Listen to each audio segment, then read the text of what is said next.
মুসলমানদের কোনো ভয় নাই, মুসলমানদের কোনো চিন্তা নাই। মুসলমানদের সাথে আছেন কে? আল্লাহ। আর জোরে বলেন কে? আল্লাহ। মুসলমানদের সাথে আছেন আল্লাহ, মুসলমানদের সিনে আছে কোরআন, মুসলমানদের হাতে আছে নারে তাকবীরের স্লোগান। আর জোরে বলেন। এই জন্য মুসলমানদের কোনো ভয় নাই, মুসলমানদের কোনো চিন্তা নাই। যেমনি ভাবে হযরত ইব্রাহিম আলাইহিস সালামের স্লোগানে পতন হয়েছিল নমরুদের, মূসা আলাইহিস সালামের স্লোগানে পতন হয়েছিল ফেরাউনের, শাহজালালের স্লোগানে পতন হয়েছিল গৌর গোবিন্দের।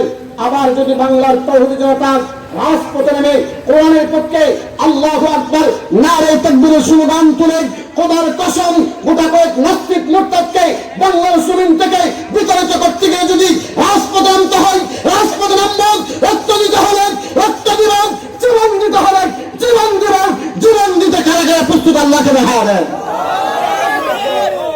মুসলমানদের কোনো ভয় নাই, মুসলমানদের কোনো চিন্তা নাই। মুসলমানদের সাথে আছেন কে? আল্লাহ। আর যারা বলেন কে? আল্লাহ। মুসলমানদের সাথে আছেন আল্লাহ, মুসলমানদের সিনে আছে কোরআন, মুসলমানদের হাতে আছে নারে তাকবীর। ইন্নাল হামদুলিল্লাহ নাহমাদুহু ওয়া নাস্তাঈনুহু ওয়া নাস্তাগফিরুহু ওয়া নু'মিনু বিহি ওয়া নাতাওয়াক্কালু আলাইহি ونعوذ بالله من شرور أنفسنا ومن سيئات أعمالنا من يهده الله فلا مضل له ومن يضلله فلا هادي له ونشهد أن لا إله إلا الله وحده لا شريك له ونشهد أن سيدنا وسندنا وحبيبنا ومولانا محمدا عبده ورسوله صلى الله تعالى عليه وعلى آله وأصحابه وبارك وسلم تسليما كثيرا أما بعد فأعوذ بالله من الشيطان الرجيم بسم الله الرحمن الرحيم يا أيها الذين آمنوا ادخلوا في السلم كافة ولا تتبعوا خطوات الشيطان إنه لكم عدو مبين آمنت بالله صدق الله العظيم اللهم صل على محمد وعلى آل محمد كما صليت على إبراهيم وعلى آل إبراهيم إنك حميد مجيد اللهم بارك على محمد وعلى آل محمد كما باركت على إبراهيم وعلى آل إبراهيم إنك حميد مجيد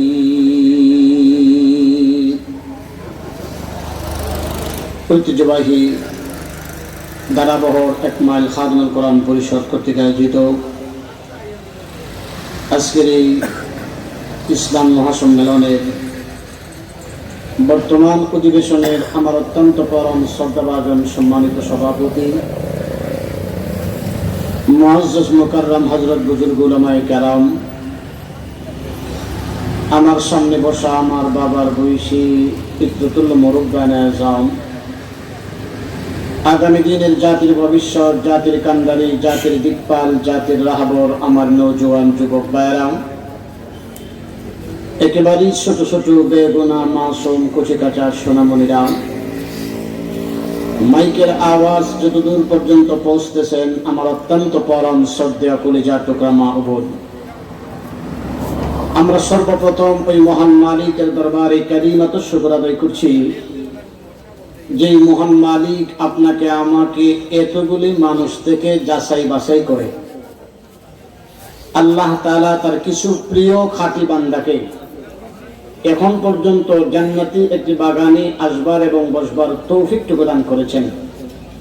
এজন্য আসুন আমরা সকলে মিলে ওই মহান মালিকের দরবারে কালিমাতুশ শুকর আদায় করছি। আমরা সকলে পড়ি আলহামদুলিল্লাহ। আরেকটু আওয়াজ করে জবানটা ছেড়ে বলি আলহামদুলিল্লাহ।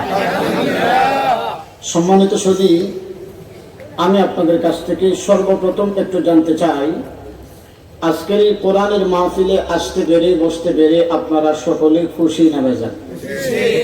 একটু আওয়াজ করে বলেন খুশি না বেজার? আল্লাহ তাআলা আমাদের সকলকে কবুল আর মঞ্জুর করেন। আমরা সকলে বলি আমিন। আসলে যে সমস্ত ভাইয়েরা হযরতের দুয়ার পরে চলে গেছেন, এদের ব্যাপারে আমাদের কোনো আপত্তি নাই, কারণ সময়ের অনেক দাম। সময় থাকলে বসবেন, না থাকলে চলে যাবেন, এটাই তো স্বাভাবিক। কিন্তু আল্লাহ তাআলা তার যে সমস্ত প্রিয় বান্দাকে পছন্দ করেন, ভালোবাসেন, তাদেরকে আল্লাহ তাআলা দ্বীনের কাজগুলি করার মতো তৌফিক করে দেন। সকলে বলেন আমিন। সম্মানিত সুধী, আমি আপনাদের সামনে মানবতার মুক্তির সনদ মহাগ্রন্থ আল কোরআনে কারীমের 114 পারা সূরার ভিতর থেকে সবচেয়ে বড় একটা সূরাটার নাম সূরাতুল বাকারা। সূরাতুল বাকারার 208 নম্বর আয়াতে কারীমা আপনাদের খেদমতে তেলাওয়াত করেছি। তেলাওয়াতকৃত এই আয়াতে কারীমাকে সামনে রেখে আপনাদের সামনে কিছু আলোকপাত করতে চাই। রব্বে করিম আল্লাহ তাআলা যেন আমাকে কিছু সহি কথা বলবার, আপনাদের সকলকে যেন মজার নিয়তে নয়, আমলের নিয়তে, চামড়ার কান দিয়া নয়, দিলের কান দিয়া কোরআনের কথাগুলি শ্রবণ করার তৌফিক দান করেন। আমরা সকলে বলি আমিন। সম্মানিত সুধী, বর্তমান এই পৃথিবীতে আমরা তো এমন কিছু গুনাহ করি, যেই গুনাহগুলির আসলে আমরা কোনো গুনাহই মনে করি না। কথা বলেন ঠিক না? বলবেন যেমন সরকারের লাইন থেকে আংটা লাগায় কারেন্ট চুরি করা, রাস্তার ইট নিয়ে খুললা নিজের ঘরের গুরুর নিচে বিষয় দেওয়া, এগুলি আমরা কি মনে করি না? গুনাহ মনে করি না। একদিন বলে যুবকে রাস্তার ইট খুললা নিয়া গুরুর নিচে বিষাইতেছে, আর একজনে জিগাইল, কিরে ভাই তুই না ওয়াজ মাহফিলও যাস, আলেম উলামারে মহব্বত করস, তুই যে রাস্তার ইটটা নিয়ে খুললা নিজের ঘরের গুরুর নিচে বিষাইলে কাজটা কি ঠিক করছস? যুবকে উত্তর দিছে, রাস্তাটা কি তোর বাপে? আমার কথা বুঝেন নাই? আমি কই রাস্তা তো তার বাপেরও না, তোমার বাপেরও না। তুমি যে আংটা লাগায় কারেন্ট চুরি করলা, রাস্তার ইট নিয়ে খুললা গুরুর নিচে বিষাইলা, তুমি মাপ চাইবা কার কাছে? বুঝেন নাই আমার কথা? আল্লাহ কো ইন্না রাব্বাকা লাবিল মিরসাদ, আমি আল্লাহ যেদিন ধরব, আমার ধরা থেকে বাঁচার কোনো উপায় নাই। তাহলে আমরা সবাই আল্লাহ পাকের ধরা থেকে বাঁচতে চাই কি চাই না? আর জোরে বলেন চাই কি চাই না?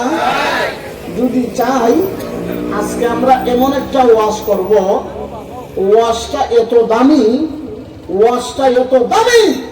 আল্লাহর কসম করে বলি, এই ওয়াজটা শোনার পরে যদি আমল করতে পারেন, আল্লাহ পাকের দরা থেকে বাঁচতে পারবেনই পারবেন ইনশাআল্লাহ।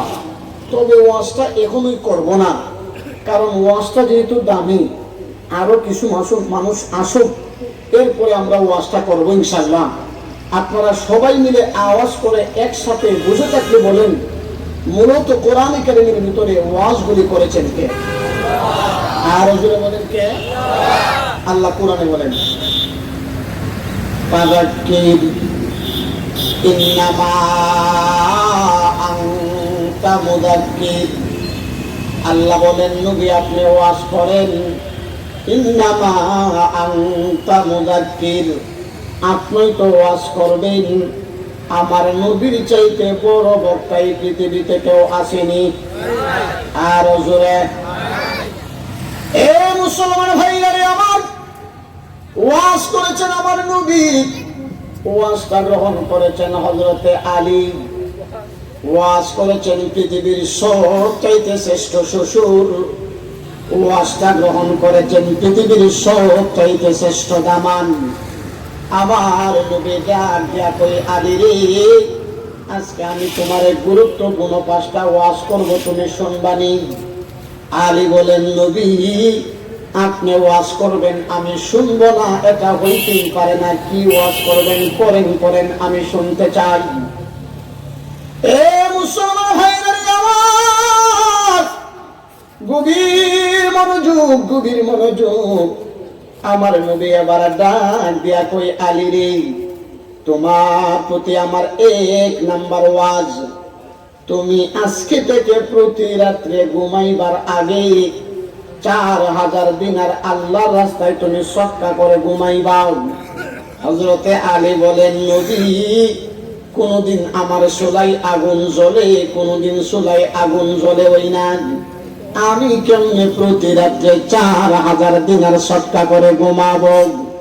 আমার নবী ডাক দিয়া কই, আলী রে, তুমি যদি রাত্রের বেলা ঘুমাইবার আগে মাত্র 4 বার সূরা ফাতিহা পড়ে ঘুমাইতে পারো, 4000 দিনার আল্লাহর রাস্তায় সদকা করলে যে সওয়াব, আমার আল্লাহ সম পরিমাণ সওয়াব তোমাকে দান করবেন। সুবহানাল্লাহ, সুবহানাল্লাহ। আর একটু জোরে বলেন না সুবহানাল্লাহ। এ মুসলমান ভাইরা আমার, গভীর মনোযোগ, দিলের কান লাগা কোরআনের কথাগুলি শুনবেন রে বাবারা, মজার নিয়তে না আমলের নিয়তে। আমার নবী ডাক দিয়া কই, আলী রে, তোমার প্রতি আমার 2 নাম্বার ওয়াজ, তুমি প্রতি রাত্রে ঘুমাইবার আগে 30 পারা কোরআন খতম করে তুমি ঘুমাইবা। আলী বলেন, নবী আমি যদি এশারের নামাজের পরে কোরআন তেলাওয়াত শুরু করে দেই, ফজরের আজান দিবে, আমার 30 পারা কোরআন শেষ হতে পারে না, হতে পারে। আমি খতম করব কোন সময় আর ঘুমাবো কোন সময়? আমার নবী ডাক দেখো, আলী, ও আলী, তুমি যদি রাত্রের বেলা ঘুমাইবার আগে মাত্র 3 বার সূরা ইখলাস মানে কুল হুয়াল্লাহ সূরাটা পড়ে ঘুমাইতে পারো, 30 পারা কোরআন খতম করলে যে সওয়াব, আমার আল্লাহ সম পরিমাণ সওয়াব তোমাকে দান করবেন। সুবহানাল্লাহ, সুবহানাল্লাহ। এ মুসলমান ভাইরা আমার, গভীর মনোযোগ। আমার নবী আবার ডাক দিয়া কই, আলী রে, তোমার প্রতি আমার 3 নাম্বার ওয়াজ, তুমি প্রতি রাত্রে ঘুমাইবার আগে জান্নাতের মূল্য দিয়া ঘুমাইবা, জান্নাতের দাম দিয়া ঘুমাইবা। আলী বলেন, নবী পৃথিবীর এমন কোন শিল্পপতি আসেনি জান্নাতের মূল্য দিবে, দূরের কথা জান্নাতের একটা ইটের মূল্য কেউ দিতে পারবেনি। আমি কেমনে জান্নাতের মূল্য দিব? আমার নবী ডাক দিয়া কই, আলী, তুমি যদি রাত্রের বেলা ঘুমাইবার আগে মাত্র 3 বার দুরূদ শরীফ পড়ে ঘুমাইতে পারো, তাহলেই জান্নাতের মূল্য দেওয়া হয়ে যাবে। সুবহানাল্লাহ, সুবহানাল্লাহ। এ মুসলমান ভাইরা আমার নবী আবার ডাক দিয়া কয় আলী, তোমার প্রতি আমার 60 নাম্বার ওয়াজ, তুমি প্রতি রাত্রে ঘুমাইবার আগে একটা ঝগড়া মিটা ঘুমাইবা, ঝগড়া মিটান। আলী বলেন নবী গো, মানুষকে প্রতি রাত্রে ঝগড়া করে নি, আমি কোথায় ঝগড়া পাবো, কেমনে মিটাবো? আমার নবী এবার ডাক দিয়া কই আলী রে, তুমি যদি রাত্রের বেলা ঘুমাইবার আগে আঙ্গুলো গয়না গয়না 10 বার আস্তাগফিরুল্লাহ পরে ঘুমাইতে পারো, একটা ঝগড়া মীমাংসা করে দিলে যে সওয়াব হয়, আমার আল্লাহ সম পরিমাণ সওয়াব তোমাকে দান করবেন। সুবহানাল্লাহ, সুবহানাল্লাহ। ও মুসলমান ভাই, আমার নবী আবার ডাক দিয়া কই আলী রে, তোমার প্রতি আমার সর্বশেষ ওয়াজ, 5 নম্বর ওয়াজ, তুমি প্রতি রাত্রে ঘুমাইবার আগে একটা নফল হজ অথবা উমরা করে ঘুমাইবা। আলী বলেন নবী, আপনার ওয়াজগুলি আমার বুঝে আসে না, হজ করতে গেলে মক্কায় যেতে হবে, কিন্তু আমার বাসস্থান হলো মদিনা, মদিনা থেকে মক্কার দূরত্ব প্রায় 1200 কিলোমিটার, আমি প্রতি রাত্রে কেমনে যাব, কেমনে হজ উমরা করব? আমার নবী ডাক দিয়া কই আলী রে, তুমি যদি রাত্রের বেলা ঘুমাইবার আগে মাত্র 4 বার কালেমায়ে তয়্যিবা পড়ে ঘুমাইতে পারো, আমার আল্লাহ চাইলে খুশি হইয়া তোমার নামায়ে আমলের ভিতরে একটা নফল হজ উমরা সব আল্লাহ দান করে দিতে পারেন। সম্মানিত সুধী, এই জন্য আমি আমার আলোচনা শুরু করার আগে ভূমিকাতে যে কথাগুলি বললাম, এই কথাগুলির উপর আমরা আমল শুরু করব আজকে থেকে না 1 মাস পর থেকে? আজকে থেকে। মন থাকবে তো ইনশাআল্লাহ? আমাদের ওয়াজগুলি বাসা পর্যন্ত জানা, যতক্ষণ ওয়াজ শুনি ততক্ষণই ঠিক থাকে, ওয়াজ থেকে বাড়িতে গেলে আবার যেই সেই। এই জন্য আমি এই মুহূর্তে যে কথাগুলি বললাম, এই কথাগুলির উপর আমরা আমল শুরু করব আজকে থেকেই না 1 মাস পর থেকে? ইনশাআল্লাহ। আমরা আজকে রাত্রেই ঘুমাইবার আগে 4 বার সূরা ফাতিহা পড়ে ঘুমাবো ইনশাআল্লাহ। আমরা আজকে থেকেই ঘুমাইবার আগে 3 বার সূরা ইখলাস পড়ে ঘুমাবো ইনশাআল্লাহ। আমরা আজকে থেকেই ঘুমাইবার আগে 3 বার দরুদ শরীফ পড়ে ঘুমাবো ইনশাআল্লাহ। আমরা আজকে থেকেই ঘুমাইবার আগে আঙ্গুল গয়না গয়না 10 বার আস্তাগফিরুল্লাহ পড়ে ঘুমাবো ইনশাআল্লাহ। আমরা আজকে থেকেই ঘুমাইবার আগে 4 বার কালেমায়ে তয়্যিবা পড়ে ঘুমাবো ইনশাআল্লাহ। আল্লাহ তাআলা আমাকে আপনাকে সকলকে আজকে থেকেই এই কথাগুলোর উপর আমল শুরু করে দেওয়ার তৌফিক দান করেন, আমরা সকলে বলি আমিন। সম্মানিত সুধী, যেই পরিবেশ, এই পরিবেশে ওয়াজ করার পরিবেশে ছিল না, মোটামুটি আস্তে আস্তে পরিষ্কার ঠিক হচ্ছে, আমরা আস্তে আস্তে একটু একটু করে আগাই। আপনারা আওয়াজ করে বুঝে থাকলে বলবেন এই মাহফিলটা কিসের মাহফিল? কোরআনের মাহফিল তো বলেন নাই, এই মাহফিল কিসের মাহফিল? কোরআনের মাহফিল। এই কোরআনের সাথে অতীতে যারা ছিলেন আমার আল্লাহ তাদের সাথেও ছিলেন, এখনো যারা কোরআনের সাথে থাকবে বাতিলের কাছে মাথা নত করবে না, আমার আল্লাহ এখনো তাদের সাথে আছেন। কিয়ামত পর্যন্ত যারা হকের উপর থাকবে বাতিলের কাছে মাথা নত করবে না, আমার আল্লাহ তাদের সাথেও থাকবেন। তার বাস্তব একটা প্রমাণ তাফসীরের আলোকে আপনাদের সামনে পেশ করতে চাই। আমার নবীর জন্মের 70 বছর আগের একটা ওয়াকিয়া, তখনও আল্লাহ নবী পৃথিবীতে আগমন করে নাই, নবীর জন্মের 70 বছর আগের একটা ঘটনা। তখনকার একজন বাদশা ছিলেন চরম ইসলাম বিদ্বেষী বাদশা কারে কর? বর্তমান পৃথিবীতে আপনাদেরকে ওয়াজ করে বোঝানোর প্রয়োজন হবে না। ধর্মগত দিক দিয়ে ছিলেন ইহুদি, মুসলমানদের সবচেয়ে বড় দুশ্মন হলেন ইহুদি আর নাসারা। বাদশার নাম ছিল বাদশা জুনাওয়াজ। বাদশা জুনাওয়াজের দরবারে একজন জাদুবীর ছিলেন, জাদুবিদ্যায় পারদর্শী। বাদশা তার মাধ্যমে অনেক অপকর্ম করাইতেন। জাদুবীর বলতেছেন, বাদশা আমি তো বৃদ্ধ হয়ে গেছি, আর মনে হয় বেশি দিন বাঁচবো না, আপনি আমাকে এমন একজন মানুষ দেন যেই মানুষটাকে আমি আমার জাদুবিদ্যাগুলি শিখায়া যাব, যাতে করে আমি মরার পরেও আপনি তার মাধ্যমে অনেক অপকর্ম করাইতে পারেন। বাদশা অনেক অনেক চিন্তা ভাবনা করে একজন যুবক দিলেন। তাফসীরে মাযহারিতে আল্লামা কাজী সানাউল্লাহ পানিপতি রহমাতুল্লাহি আলাইহি লেখেন, এই যুবকটার নাম ছিল আব্দুল্লাহ ইবনে তামির রহমাতুল্লাহি আলাইহি। আব্দুল্লাহ ইবনে তামির জাদুগিরের কাছে জাদু শিখতে যায়। মাঝপথে একজন ইনজিল কিতাবের আলেমের কাছে ইনজিল শিখে।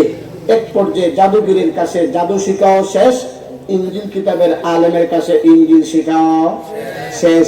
এখন পরীক্ষার পালা, কোনটা হক আর কোনটা বাতিল, কোনটা সত্য আর কোনটা মিথ্যা। ঘটনাক্রমে উনি যেই এলাকাতে বসবাস করেন, এই এলাকার প্রধান রাস্তার মুখে বিশাল বড় একটা বাঘ। এলাকার মানুষ শত চেষ্টা করেও রাস্তার মুখ থেকে বাঘটাকে সরাইতে পারে না, তারাও চলাফেরা করতে পারে না। আব্দুল্লাহ ইবনে তামির বলেন, এই তো আমার এখন পরীক্ষার পালা, ওই জাদুগিরের জাদু সত্য না আমার আল্লাহ পাকের মনোনীত ইসলাম ধর্ম সত্য। আব্দুল্লাহ ইবনে তামির সমস্ত জাদুগুলি দর্শন করে জাদুর মাধ্যমে রাস্তার মুখ থেকে বাঘটাকে সরাইতে পারলেন। এবার আব্দুল্লাহ ইবনে তামির ছোট্ট একটা পাথরের কোনা হাতে নিয়া, পাথর সিনেমি পাথর, ছোট্ট একটা পাথরের কোনা হাতে নিয়া আমার আল্লাহ পাকের কাছে সাহায্য চাই আর দোয়া করেন আর বলতে থাকেন,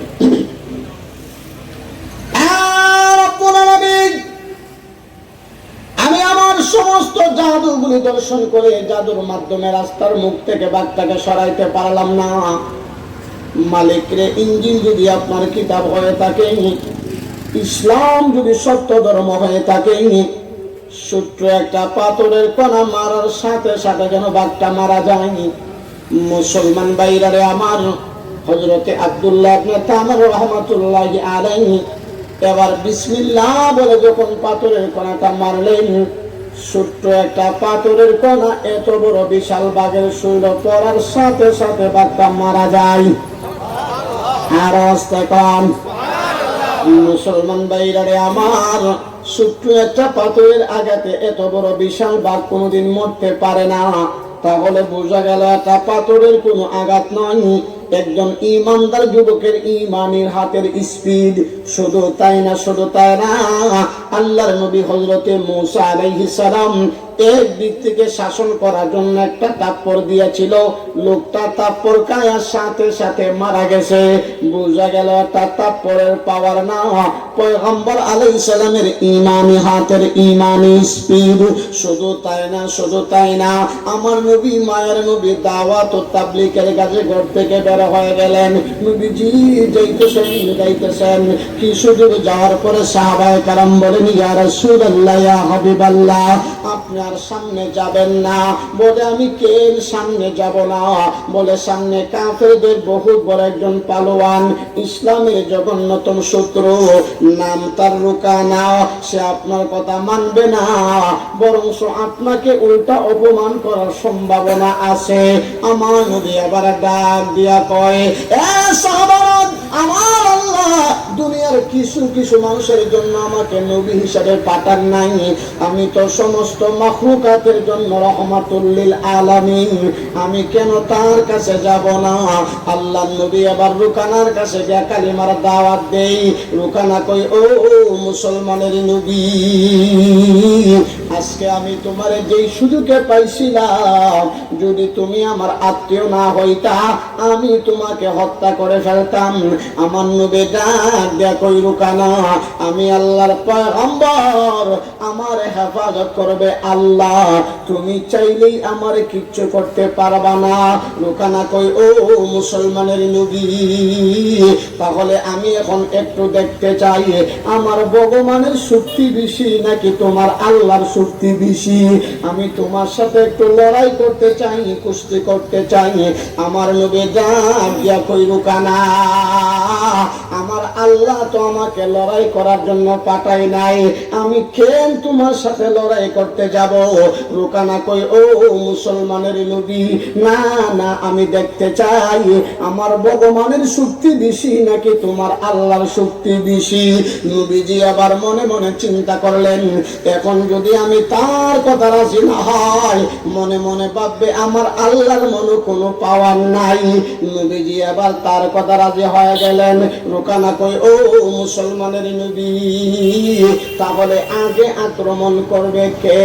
আমার নবী ডাক দিয়া কই, রুকানা, মুসলমানরা কাউকে কোনদিন আগে আক্রমণ করে না, তবে কেউ যদি করে আবার আরো জোরে কম, মুসলমান ভাইরা আমার, আমার নবী ডাক দিয়া বলেন, রুকানা, মুসলমানরা কাউকে কোনদিন আগে আক্রমণ করে না, তবে কেউ যদি করে আবার ছাড়ে না।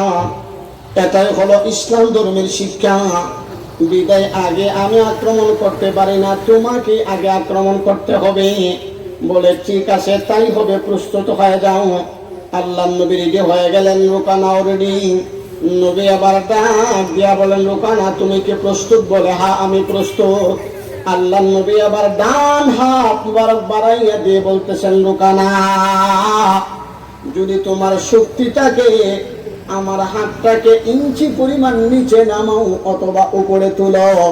কাফেরদের বহুত বড় পালোয়ান, ইসলামের জঘন্যতম শত্রু রুকানা শত চেষ্টা করেও আমার নবীর হাতটাকে ইঞ্চি পরিমাণ নিচেও নামাইতে পারে না, উপরে তুলতে পারে না। সুবহানাল্লাহ, সুবহানাল্লাহ।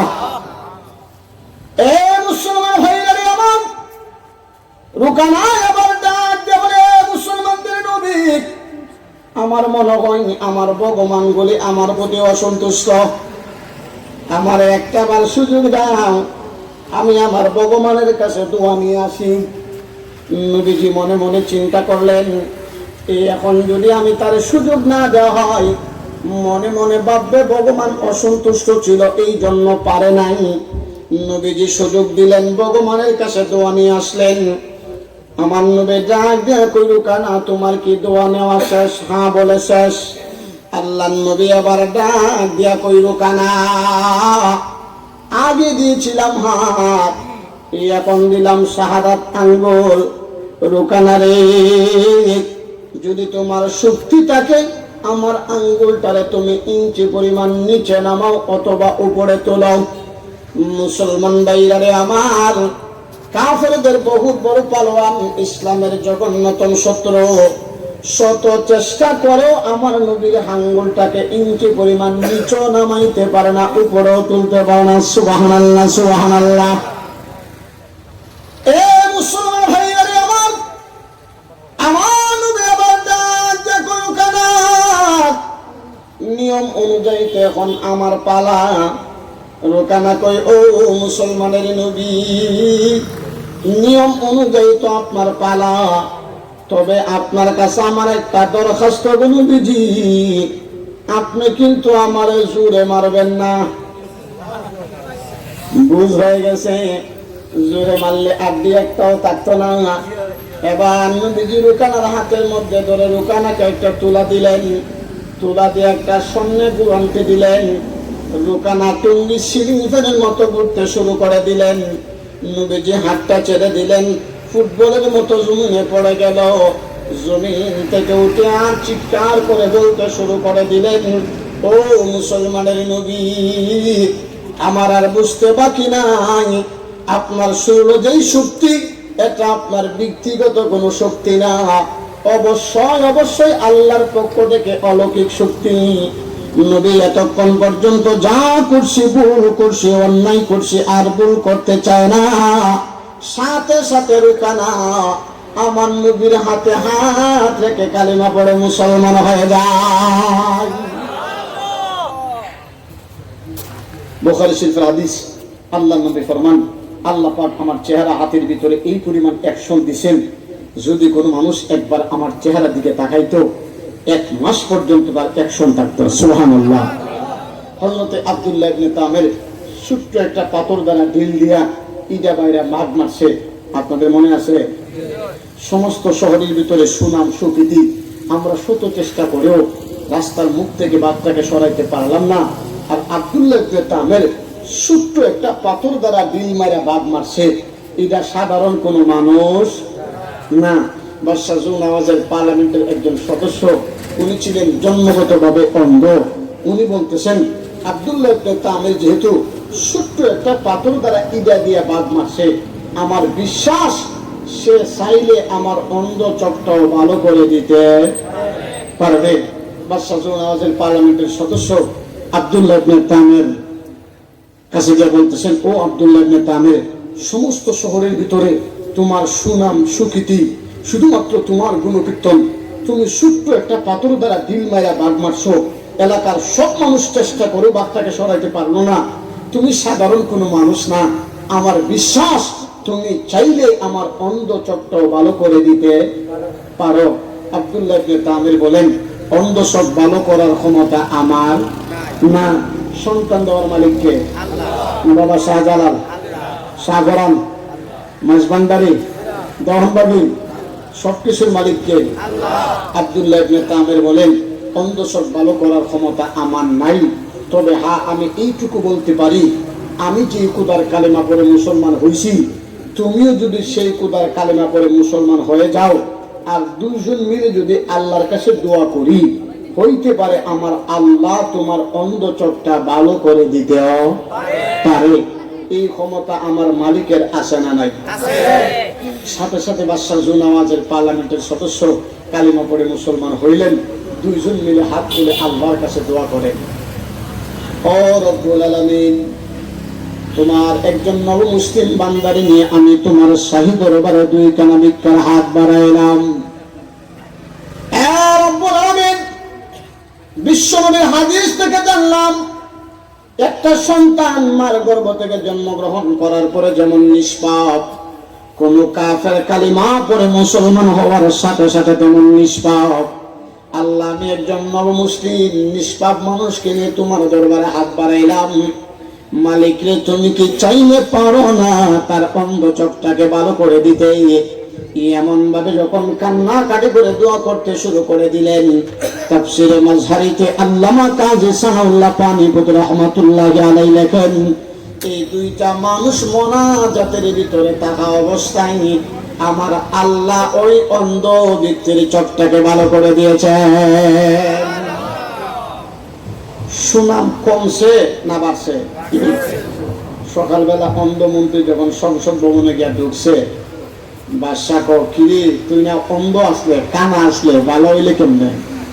বলে, বাদশাহ, আপনি যে যুবকটাকে জাদু শিকার জন্য পাঠাইছিলেন, এই যুবকটা সত্যের সন্ধান পেয়ে কালিমা পড়ে মুসলমান হয়েছে, আমিও তার হাতে হাত রেখে কালিমা পড়ে মুসলমান হয়েছি, দুইজন মিলে আল্লাহর কাছে দোয়া করছি, আল্লাহ আমার অন্ধ চোখটা ভালো করে দিয়েছেন। বাদশাহ জুনাওয়াজ তো রাগে তেলে বেগেনে ফায়ার। সাথে সাথে ইনজিল কিতাবের আলেম আব্দুল্লাহ ইবনে তামের, বাদশাহ জুনাওয়াজের পার্লামেন্টের সদস্য, তিনজনকে রাজ দরবারে ডাকাইয়া নিয়া আব্দুল্লাহ ইবনে তামেরকে রেখে বাকি দুইজনকে সাথে সাথে হত্যা করে ফেললেন। বাদশার উদ্দেশ্য হলো ইসলাম যেন আর চুল পরিমাণ সামনে আগায়া যেতে না পারে। কিন্তু আমার আল্লাহ যদি ইসলামকে আগে নিয়ে যেতে চান, পৃথিবীর কেউ কোনোদিন বন্ধ করতে পারবে না। এবার আব্দুল্লাহ ইবনে তামের পালা। বাদশাহ জুনাওয়াজে বলেন, ও আব্দুল্লাহ ইবনে তামের, তুমি কালিমা ছাড়বা না মরবা? আব্দুল্লাহ ইবনে তামের বলেন, বাদশাহ রে, যেই কালিমা পড়ে মুসলমান হইছি, এই কালিমার ভিতরে এত মজা, একবার না দুইবার না, আমি 1000 বার মরতে রাজি, কিন্তু কালিমা ছাড়তে রাজি না। এবার বাদশাহ জুনাওয়াজে রেপ বাহিনী দিয়া, রেপ ছিলেন তো, রেপ দেখছেন কোন সময়? মাশাআল্লাহ, সারা শরীর কালা পোশাক, এর নাম কি? রেপ।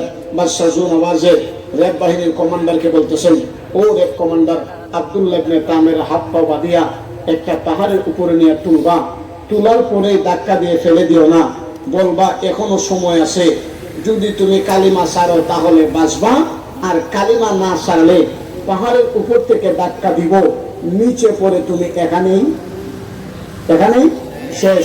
এবার আপনারা আওয়াজ করে বুঝে থাকলে বলেন তো দেখি, এই পাহাড়টা চলে কার ইশারায়? এই পাহাড়টা চলে কার ইশারায়? আব্দুল্লাহ ইবনে তামের এবার পাহাড়ের উপরে তাকিয়া আমার আল্লাহর কাছে সাহায্য চাই আর দোয়া করেন।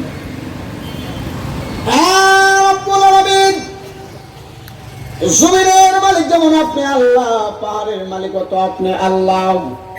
আল্লাহ গো, আপনি কি চাইলে বাদশাহ জুনাওয়াজের বাহিনীর হাত থেকে আমাকে বাঁচাইতে পারেন না? এমন ভাবে যখন কান্না করে আল্লাহর কাছে দোয়া করতে শুরু করে দিল, তাফসিরে মাযহারিতে আল্লামা কাজী শামউল্লাহ পানিপতি রাহমাতুল্লাহি আলাইহি লেখেন, মুহূর্তের ভিতরে পাহাড়ের ভিতরে ভূমিকম্পন সৃষ্টি হইয়া বাদশাহ জুনাওয়াজের সমস্ত বাহিনীর সদস্যরা পাহাড়ের নিচে চাপা পড়ে মারা গেছে। আব্দুল্লাহ ইবনে তামের নিরাপদে বাদশাহ জুনাওয়াজের দরবারে। বাদশাহ জুনাওয়াজ কই, ও আব্দুল্লাহ ইবনে তামের, আমার বাহিনী কোথায়? বলে পাহাড়ের নিচে। এবার বাদশাহ জুনাওয়াজে আবার নৌবাহিনী দিয়া আব্দুল্লাহ ইবনে তামের হাত পাও বাঁধিয়া স্টিমারের মধ্যে করে সাগরের মাঝখানে পাঠাইলেন। মাঝখানে নিয়ে ধাক্কা দিয়া সাগরে ফেলে আসবা, যেই কথা সেই কাজ। নৌবাহিনীর সদস্যরা আব্দুল্লাহ ইবনে তামের হাত পাও বাঁধিয়া স্টিমারের মধ্যে করে সাগরের মাঝখানে নিয়ে গেলেন। আব্দুল্লাহ ইবনে তামের এবার আমার মালিকের কাছে দোয়া করেন, মালিক রে, পাহাড়ের মালিক যেমন আপনি আল্লাহ, সাগরের মালিক তো আপনি আল্লাহ। আল্লাহ গো, আপনি কি চাইলে বাদশাহ জুনাওয়াজের নৌবাহিনীর হাত থেকে আমাকে বাঁচাইতে পারেন না? এমন ভাবে যখন দোয়া করে শুরু করে দিলেন, তাফসিরে মাযহারিতে আল্লামা কাজী শামউল্লাহ পানিপতি রাহমাতুল্লাহি আলাইহি লেখেন, যেমনি ভাবে পাহাড়ের ভিতরে ভূমিকম্পন সৃষ্টি হয়েছিল, ঠিক তেমনি ভাবে সাগরের ভিতরে উত্তাল তরঙ্গ শুরু হইয়া স্টিমারটা ডুবে বাদশাহ জুনাওয়াজের সমস্ত নৌবাহিনীর সদস্যরা হাবুডাবু খাইতে খাইতে মারা গেছে। আব্দুল্লাহ ইবনে তামের নিরাপদে বাদশাহ জুনাওয়াজের দরবারে। বাদশাহ জুনাওয়াজ কই, ও আব্দুল্লাহ ইবনে তামের, আমার নৌবাহিনী কোথায়? বলে সাগরের নিচে। এবার পাঠাইলাম পাহাড়ের নিচে, নৌবাহিনী পাঠাইলাম সাগরের নিচে। তুমি তো দেখা যা ওসামা বিন লাদেনের চাইতে কম না। সুবহানাল্লাহ। আব্দুল্লাহ ইবনে তামের এবার ডাক দিয়া বলেন, বাদশাহ জুনাওয়াজ, আপনি কি আমাকে মারতে চান? হ্যাঁ, আমি তোমাকে মারতে চাই। ও বাদশাহ জুনাওয়াজ, আপনি শত চেষ্টা করো, আমাকে মারতে পারবেন না। আমাকে মারতে হলে আমার পদ্ধতি অবলম্বন করতে হবে। বলে, কি তোমার পদ্ধতি? এক নম্বর পদ্ধতি হলো, আপনি সমস্ত দেশের মধ্যে এলান করে দেন, মাইকিং করে দেন, এমন দিন এতটার সময় আব্দুল্লাহ ইবনে তামেরকে হত্যা করা হবে। দুই নাম্বার হলো, আমার ব্যাগ থেকে একটা রশি বের করে ওই রশি দিয়ে আপনি আমাকে একটা গাছের ডালের সাথে শক্ত করে বাঁধবেন। তিন নাম্বার হলো, আমার ব্যাগ থেকে একটা তীর বের করে ওই তীরটা যখন আপনি আমার দিকে ছাড়বেন, আমার সেখানে একটা দোয়া করে আপনাকে তীরটা ছাড়তে হবে। মুসলমান ভাইরারে আমার, এবার বাদশাহ সমস্ত দেশের মধ্যে এলান করে দিলেন, এমন দিন এতটার সময় আব্দুল্লাহ ইবনে তামেরকে হত্যা করা হবে। তাফসিরে মাযহারিতে আল্লামা কাজী শামউল্লাহ পানিপতি রাহমাতুল্লাহি আলাইহি লেখেন, সর্বনিম্ন 30,000, সর্বোচ্চ লাখেরও বেশি মানুষ জমা হয়ে গেলেন। আব্দুল্লাহ ইবনে তামের ব্যাগ থেকে রশি বের করে ওই রশি দিয়ে তার একটা গাছের ডালের সাথে শক্ত করে বাঁধলেন। তার ব্যাগ থেকে একটা তীর বের করে ওই তীরটা যখন তার দিকে ছাড়বেন, তার সেখানে একটা দোয়া পড়ে তীরটা ছাড়লেন, বিসমিল্লাহি রব্বি হাযা গুলাম। ওই যুবকের প্রভুর নাম নিয়ে যখন তীরটা ছাড়লেন, ওই তীরটা আব্দুল্লাহ ইবনে তামের শুরু পড়ার সাথে সাথে আব্দুল্লাহ ইবনে তামের দুনিয়া থেকে বিদায় হয়ে জান্নাতের মেহমান হয়ে যায়। এই দৃশ্য সমস্ত কাফের বেঈমানরা দেখার পরে একবার কে বলে উঠলেন, বাদশাহ জুনাওয়াজ, আপনি শত চেষ্টা করেও আব্দুল্লাহ ইবনে তামেরকে কিচ্ছুই করতে পারলেন না। লাশ মুহূর্তে আব্দুল্লাহ ইবনে তামের পদ্ধতি অনুযায়ী তার প্রভুর নাম নিয়ে যখন তীরটা ছাড়লেন, সারার সাথে সাথে যেহেতু আব্দুল্লাহ ইবনে তামের মারা গেছে, আমাদের আর বুঝতে বাকি নাই। আপনি হলেন ভ্রান্ত, আপনি হলেন গুমরাহী। আব্দুল্লাহ ইবনে তামের যেই খোদার কালিমা পড়ে মুসলমান হইছেন, উনি হলেন একমাত্র আল্লাহ। তার দ্বীন ইলাহি হলো সত্য ধর্ম। ইন্নাদ দীনা ইনদাল্লাহিল ইসলাম। ও বাদশা জোনাওয়াজ, এতদিন পর্যন্ত আমরা যা করছি, ভুল করছি, অন্যায় করছি, আর ভুল করতে চাই না। এবার একজন না দুইজন না, তাফসীরে মাযহারিতে আল্লামা কাজী সানাউল্লাহ পানিপতি রাহমাতুল্লাহি আলাইহি লেখেন, সাথে সাথে ৩০,০০০ কাফের বেঈমান কালেমা পড়ে মুসলমান হয়ে যায়। মানলেন একজন, মুসলমান হইলেন কয় হাজার? মানলেন মাত্র একজন, মুসলমান হইলেন কয় হাজার? ইসলামের আওয়াজকে কেউ কোনোদিন বন্ধ করতে পারবে? পারবে না।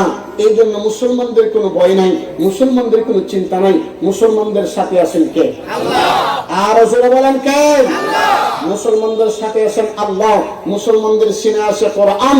মুসলমানদের হাতে আছে নারায়ে তাকবীরের স্লোগান। আর জোরে বলেন। এই জন্য মুসলমানদের কোনো ভয় নাই, মুসলমানদের কোনো চিন্তা নাই।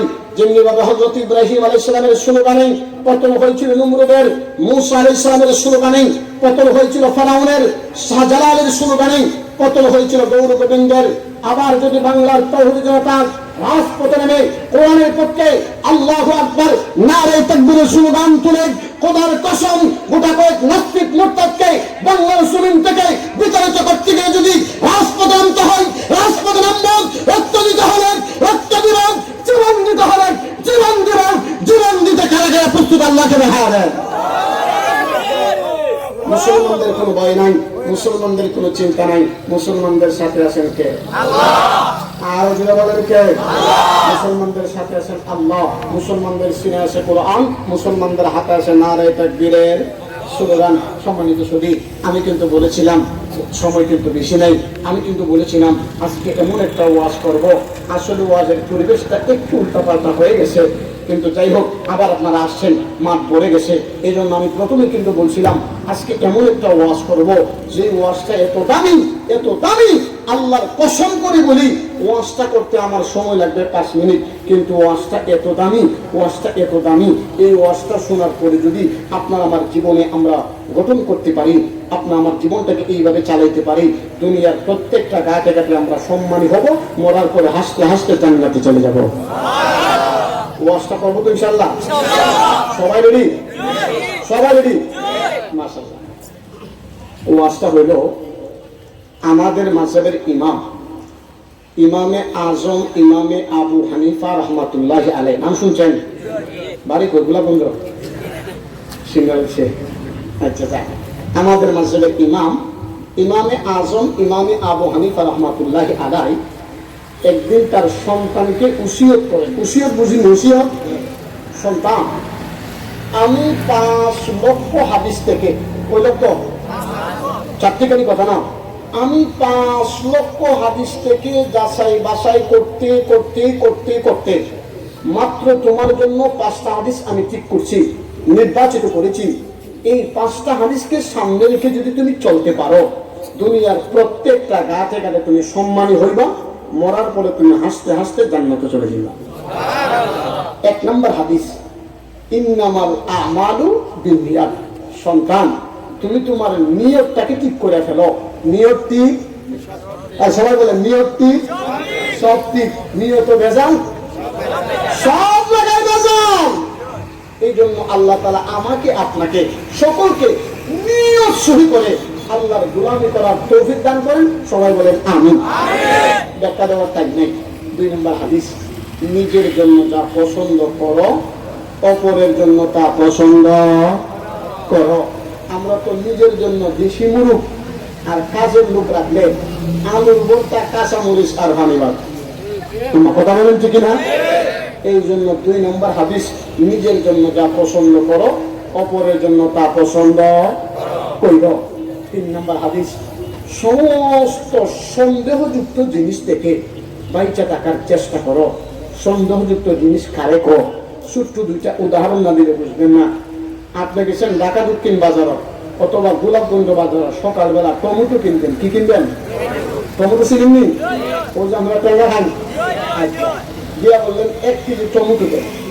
কাঁচামাল বিক্রেতা আপনার মাইপা 1 কেজি টমেটো দিতেছে, আপনি নিচ থেকে দাঁড়ায় বললেন কি মাপ দিছেন?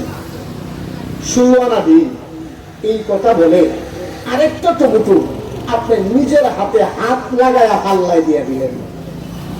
এখন এই কাঁচামাল বিক্রেতা মানবতার খাতিরে 1 কেজি টমেটো আপনার কাছে বিক্রি করার স্বার্থে আপনার চোখে চোখ রেখে কিচ্ছু বললো না, কিন্তু আপনি যে অনুমতি ছাড়া একটা টমেটো হাত লাগায়া পাল্লায় দিলেন, এখন তুমি যদি মাফ না করে এই একটা টমেটোর জন্য আমার মালিকের কাঠগড়ায় জবাব দিতে হবে।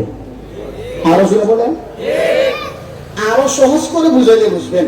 যুবক ভাই যারা আছেন আপনারা একটু কেয়ারফুল। রাস্তার মুড়ে মুড়ে বাজারের পয়েন্টে পয়েন্টে দেখবেন অনেকে বাদাম দিয়েছে, বাদাম বিক্রি করে, কি করে না? গিয়া অর্ডার দিলেন, 10 টাকা বাদাম দেন। বাদামওয়ালা 10 টাকার বাদাম দিতেছে, মাশাআল্লাহ ভাগে দিয়া, মাশাআল্লাহ বুঝেন নাই? বুঝেন নি? মাশাআল্লাহ ফাঁকে দিয়ে 2টা বাদাম হাত লাগায় নিয়ে খাইতেছে।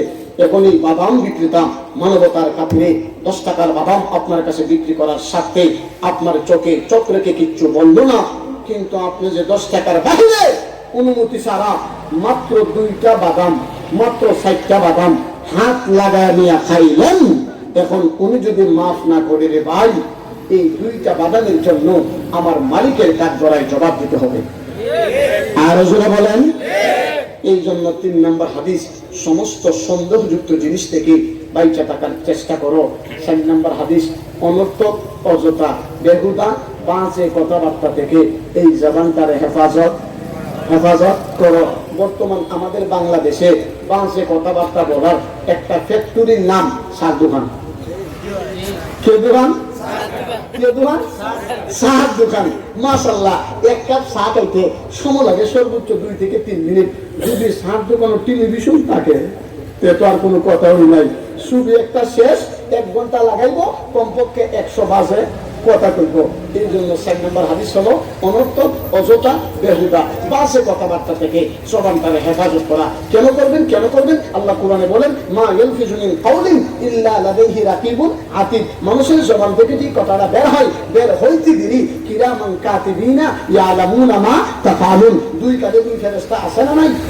এই জন্য আল্লাহ তাআলা আমাকে আপনাকে সকলকে অনর্থক বাজে কথাবার্তা থেকে, গীবত করা থেকে, সুফল করে করা থেকে, অন্যের দোষ পর্যন্ত করা থেকে নিজের জবানটাকে হেফাজত রাখার তৌফিক দান করে আমরা সকলে বলি আমিন। 5 নম্বর হাদিস, অল্প তুষ্টি মানে কি? 1 মুঠ ভাত খাইছেন, আলহামদুলিল্লাহ। সিরে একটা কাপড় পরিধান করছেন, আলহামদুলিল্লাহ। আল্লাহ আপনাকে আমাকে যেই অবস্থায় রাখছে এই অবস্থায় এই অবস্থায় আলহামদুলিল্লাহ।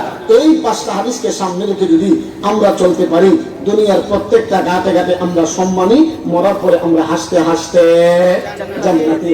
সম্মানিত সুধী, আমার ভাইগুলি মোহাম্মদ করে দাওয়াত দিয়েছেন, আমরাও আসছি। এবার আসুন, আল্লাহ পাক এই কথাটাই আমার তেলাওয়াতকৃত আয়াতে কারিমায় বলতেছেন, ইয়া আইয়ুহাল্লাযীনা আমানু, ও ঈমানদারেরা, উদখুলু ফিস সিলমি কাফা, তোমরা ইসলামে ঢুকো পরিপূর্ণভাবে। নামাজও পড়বা, সুদও খাইবা, নামাজও পড়বা, ঘুষও খাইবা, ওয়াজ মাহফিল ব্যবস্থা করবা, আবার গানও শুনবা, ওয়াজ মাহফিলের ব্যবস্থা করবা, আবার নেশা করবা, এর নাম পরিপূর্ণ মুসলমান নয়। আল্লাহ বলেন, উদখুলু ফিস সিলমি কাফা, তোমরা ইসলামে ঢুকো পরিপূর্ণভাবে। ওয়ালা তাত্তাবিউ খুতুওয়াতিশ শয়তান, আর তোমরা শয়তানের পদাঙ্ক অনুসরণ করিও না। ইন্নাহু লাকুম আদুউন মুবিন, নিশ্চয়ই এই শয়তানগুলো হলো তোমাদের প্রকাশ্য দুশমন। সম্মানিত সুধী, আসলে প্রাথমিক পর্যায়ে আইসা মনটা একটু ভাঙ্গা ছিল, এরপরে আবার আপনারা চলে আসছেন, কিন্তু এখন তো আর টাইম নেই, নামাজও বাকি রয়েছে, এরপরে মেহমানও বাকি রয়েছেন, আসবেন, আলোচনা করবেন। আমার যুবক ভাইরা মাথার গামছায় ফেলে পরিশ্রম করে মুরব্বীদের পরামর্শ নিয়ে, আলেম ওলামাদেরকে সাথে নিয়ে এত সুন্দর কোরআনের একটা মজমা করেছেন, আপনারা আসছেন, এতে করে আপনারা খুশি না বেজার? এই জন্য এই মাহফিল করতে গেলে, মাহফিল করতে গিয়া দেশ এবং দেশের বাহির থেকে, প্রবাস থেকে, মিডল ইস্ট থেকে, লন্ডন, আমেরিকা, ফ্রান্স, ইউরোপ থেকে আমার অনেক ভাইয়েরা বিভিন্নভাবে এই মাহফিলের জন্য সহযোগিতা করেছেন, দোয়া করেছেন, আপনারা সময় দিয়ে সহযোগিতা করেছেন। আমার আল্লাহ তাআলা যেন আপনাদের সকলের সব ধরনের চেষ্টা প্রচেষ্টা দান সৎকারগুলো কবুল মঞ্জুর করেন। সকলে বলেন আমিন।